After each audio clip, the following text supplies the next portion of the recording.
With the announcement of Breath of the Wild 2, many are wondering what changes might be made to the base engine the game runs on. While there are plenty of features we hope to see stick around, there are certain common complaints. Let's look at a few quality of life improvements we're hoping to see address these complaints. One of the most common complaints in all of Breath of the Wild: rain. It can rain every day, or even multiple times a day, and while it lasts, climbing is basically impossible. In fact, many people want the rain to go away in Breath of the Wild 2 entirely. While that may be a bit overkill, in moderation, it adds an interesting challenge, but it certainly needs to be adjusted. There are a few ways this could be done. Most simple would be to reduce how often it rains. This would help, but it kind of just takes an annoying thing and makes it slightly less annoying. So we'd rather see something that actually creates more complexity to improve gameplay. So another suggestion would be to add slip-resistant armor, or add a slip-resistant effect to the climbing gear, especially if you're wearing the whole set. So this gives you at least a new reward for actually completing that set, and then it gives you an option for dealing with the rain after you have that. It also encourages you to scavenge for materials to upgrade your armor. You could also make the rain itself have both positive and negative effects. Perhaps rain causes crops to go back even before the blood moon, or crops only regrow after it rains, while monsters respawn during the blood moon. Another annoying weather effect is snowstorms. Whenever you climb up on any of the mountains and you get to the snow level, the air is filled with a fog of snow, but it's basically impossible to see for long distances. This is another one where just adjusting it slightly would actually make a big difference here. I feel like that would be enough to make it much less frustrating when you're already dealing with all of the annoyance of snow and being forced to move slowly and all of that. Swimming also takes up an unrealistic amount of stamina, considering Link can scale sheer cliffs with relative ease. It would feel more balanced if this was adjusted. The next category we want to talk about is changes to the map and features with the map. First of all, there's Hero's Path. The Hero's Path was a great addition to Breath of the Wild. A lot of the content in the DLC was initially intended to be in the base game before developers had to stick to the March 3rd, 2017 release date. Since these mechanics are now built into the Breath of the Wild engine, and there is no deadline to launch the sequel alongside a brand new system, the Hero's Path should be included in Breath of the Wild 2 on release day. No paid DLC necessary. Another change we'd like to see to the map is more icons. So, in Breath of the Wild, there are 9 types of icons, and you can only place 100 total icons on the map. This turns out to be pretty limited, considering how feature-heavy the map is. The other issue is how many types of icons you have. So, you have icons like the cooking pot, the skull, leaf, crystal, treasure chest. You can use those all pretty literally. And then there's some other icons like the sword, bow, and shield icons, which are kind of more up to your interpretation. Sword, bow, and shield icons could mark a specific type of rare enemies, such as Hinotses, Lynels, Taluses, Guardians, and Moldugas. But there isn't enough variety for all these types. Plus, they could also be used to mark the location of literal weapons so the player can revisit these locations after a blood moon. Icons indicating each major enemy type would be great additions, alongside some other icons. Perhaps we could have icons indicating the flora and fauna you encounter around Hyrule. That way, if you ever find a patch of nightshade, you can save the location on your map the next time you need to grab some for potions, meals, or armor upgrades. In general, there isn't much of a downside to adding new icons. Well, there is one downside. When you activate enough towers and shrines and place enough icons, it can be hard to see what's on the screen and where you are trying to go. In a way, this clutter discourages the use of additional map icons, despite how useful these can be for players. It'd be nice to toggle which types are shown or hidden on the map. This way, if you were looking for areas you might have marked to fight a certain boss, or isolate the towers from the shrines, simply say, I only want to show shrine icons. I only want to show my own custom icons, even just only my sword icons. And all of that just makes the UI experience a little bit easier. You know, you could leave it on certain settings and come back to it, and then if you wanted to double check, oh yeah, Or did I mark off where the rush rooms were? You could turn that on and then turn it back off, and you don't end up with such a cluttered map. One last little change to the map that we'd like to see is the region demarcation line, so like the lines in between different regions. So one feature that happens in Breath of the Wild when you get your compendium starting to fill up is it'll tell you which regions things are located in. So it might say, Hyrule Field, you can find Courser Bee Honey. While it does mark in words, like, oh, this is where Hyrule Field is, there aren't any lines to show where this region exactly ends and begins. So especially for the larger regions, we would like to see some just lines to show where each one is and make it a little easier to parse where exactly you are at any given moment. Alright, on to the next category, inventory. How many times have you had to switch from the climbing gear to the flame breaker armor to the rubber suit, and so on? Rather than manually selecting each individual piece, selecting all at once between sets would be much more efficient. Additionally, custom sets saved by the player would allow them to mix and match pieces to create new outfits, whether for a mixture of special effects or simply for aesthetics. At the very least, we should be able to at least save complete sets, so we can easily switch to the swimming armor, at the very least. Another thing that we want to see related to money. So at a certain point, you hit a wall with what you can spend your rupees on. The only big ticket items in the game are the armor pieces, the fairy fountains, and Link's house, all of which are one-time purchases. All of the consumables, such as ingredients and arrows, are relatively cheap, and soon you'll have more money than you know what to do with. So what are some things you could spend money on in Breath of the Wild 2? Building additional customization for Link's Hateno home would be a great start. The weapon mounts are great additions for displaying visually interesting items like the champion's weapons, but it'd be nice to expand on that. If there are items a player wants to save but not display, perhaps these could be stored. When I first started, I thought that just dropping a weapon in my house, whether it was on display or not, would save them. I thought that if I left and came back, the sword would still be on the floor. It wasn't.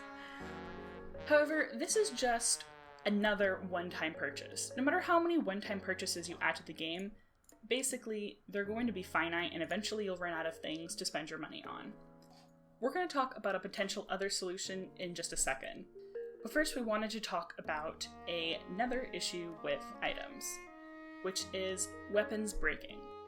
Weapons breaking is part of the strategy of combat, but it's hard to do any planning since weapon durability is hidden from the player. They are given a warning right before a weapon breaks, but other than that, there is no indication about whether a weapon is brand new or more than halfway worn down. Adding a weapon durability indicator would allow players to make more informed decisions about which weapons to switch out, to sell, to throw at enemies, and so on. For example, I might have a Bokoblin club in my inventory with 4 hits left, but I don't know it's close to breaking until it's 1 hit away from breaking. If it's raining with thunder, I need to know before I run into a fight, lose my only wooden weapon, and have to panic rely on runes. A very simple change to do would be just to add a weapon durability indicator that shows the player whether it's at 25%, 75%, or whatever the case may be. As we mentioned, upgrades at the house in Hateno still have a problem. They're one-time purchases. You need something substantial that you can spend rupees on again and again. So, let's combine this with another idea, repairing your weapons. This is one of the most suggested features for Breath of the Wild 2. Given that the people of Hyrule have had to scavenge weapons for the past 100 years after the Calamity, with few places creating new ones, there are no weapon shops in the game, only a few places to repair specific items, and these are only the champion's weapons. They must be good at taking care of the ones that they already have. Repairing weapons could cost a fee in addition to materials. If someone has a favorite weapon, they will constantly be putting in, say, a couple hundred rupees to keep the weapon from breaking, a constant cost that will make rupees feel like something you have to plan around, or at least gives you something to spend it on so you aren't hoarding it all. Another idea would be to actually create a blacksmith station, much like the way cooking works in Breath of the Wild currently. And while we're talking about making changes to weapons, you can also have an upgrade feature to add another place to spend those rupees, and add another element to the game. While Pura deals with Sheikah slate runes, we understand that Robbie is the one creating all of the Sheikah weapons. He even crafted the ancient arrows from his guilt of being unable to protect Link at Fort Hateno. Instead of just purchasing items from him, one could take weapons to Robbie to be buffed, perhaps using Sheikah tech. So rather than just buying a ancient short sword, you take in a sword and he adds ancient technology to it to turn it into an ancient short sword. Alright, another feature that we all love in Breath of the Wild is cooking. It's fun and a good way to use materials, but it'd be nice to have an easier way to remember recipes. After a certain point, it's easier to just throw meat and fish in a pot with something that gives a stat boost. So why not introduce a recipe book? A recipe book could not only note down what ingredients are needed for recipes you've made before, it could also gray out items not in your inventory, or even grab all the necessary ingredients so you can instantly cook the meal. For items not in your inventory, you could easily switch to your compendium and use the Sheikah Sensor Plus to track down anything you need. If we were allowed to cook directly from a menu that compiles all our recipes without having to scroll through the inventory to grab the right items, then cooking a bunch of meals at one time would also be easier. Having a recipe book also turns cooking from a neat mechanic into something you have to do if you are a completionist. As it is now, it's quite difficult to track down which recipes you've already completed. Alright, on to our last category, which is just some miscellaneous ideas that we have. First of all, side quests. In the sequel, we're hoping to see more strong narrative-focused side quests, which add a lot of richness to the world. From the Ground Up, which is the side quest where you build Terrytown, is probably the most beloved side quest in Breath of the Wild, one of the few that feels like you're having a real effect on the world and following a story you care about. Considering Link and Zelda are working on rebuilding Hyrule after the events of Breath of the Wild, it would make sense to have similar quests to help the people of Hyrule. These give Link's actions in the game a tangible impact on both the map and gameplay. We still don't know if we are going to be revisiting Hyrule after it's spent time healing, or if we'll be traversing an entirely new location, similar to Termina or Koholint Island. But if we are revisiting Hyrule, it'd be nice to check in with these characters from Breath of the Wild and see how they've grown since the events of the first game. Another example of a memorable quest is the Shrine Quest, The Stolen Heirloom, which elaborates on what we know of Dorian and the Yiga clan. Other quests could expand the world in a similar way, giving players who are motivated a chance to learn more about the characters they care about, rather than just fetching 20 of such and such item for the 100th time. Related to quests, we want to see a first-person quest log. This is a well-known fact that in the original Japanese script, the quest log is actually written in the first person. In a way, it acts as Link's diary. It makes sense considering the number of diaries and journals we encounter on our journey across Hyrule that Link would have his own, and also makes the themes of Breath of the Wild more apparent when the events of the game are read through Link's perspective.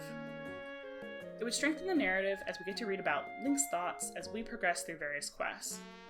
A lot was lost in translation when the quest log was altered in the third person, and the sequel would benefit from a more accurate translation. But we are working on a whole video about that, so we'll save that for another time. Another small feature that would make a big difference for the player experience is having an easier way to export photos taken on the Sheikah Slate. With the ability to take photos with the Sheikah Slate, and the Switch's ability to let you post screenshots and videos straight to social media feeds, it's crazy that this isn't already a feature already. There are so many beautiful sights of Breath of the Wild that I want to stop and take a photo. Being able to share these photos online and even make one my desktop background would be nice. Otherwise, it feels useless to stop and take a photo despite the urge. Right now, the only way to get photos from the Sheikah Slate is to take a screenshot with the camera rune UI on it, obscuring the image. Additionally, being able to post these photos to social media can motivate people to keep exploring. The world of Breath of the Wild is so big, so expansive, that I'm still finding new places years later. If I saw someone post a pretty picture on my feed, it might motivate me to ask myself, what region does this look like? Is this an area I can find right now? What else is there? These kinds of questions are integral to gameplay, especially in an open world game. This one is actually kind of a nitpick, but animated credits is one of the things that was missing from the original Breath of the Wild. Though the intention of the direction with the credits may have been meant to parallel the theme and gameplay mechanics of Memories, it didn't come across as strongly as it could have. Assuming this was the creative direction, it would have been more effective to at least focus on how new memories are being created now that Hyrule is seemingly free of the calamity after 100 years. So just some animated credits would be nice at the end of Breath of the Wild too. That's all for now. Comment below some of your thoughts for what could be added or changed in Breath of the Wild 2. Thanks for watching. You.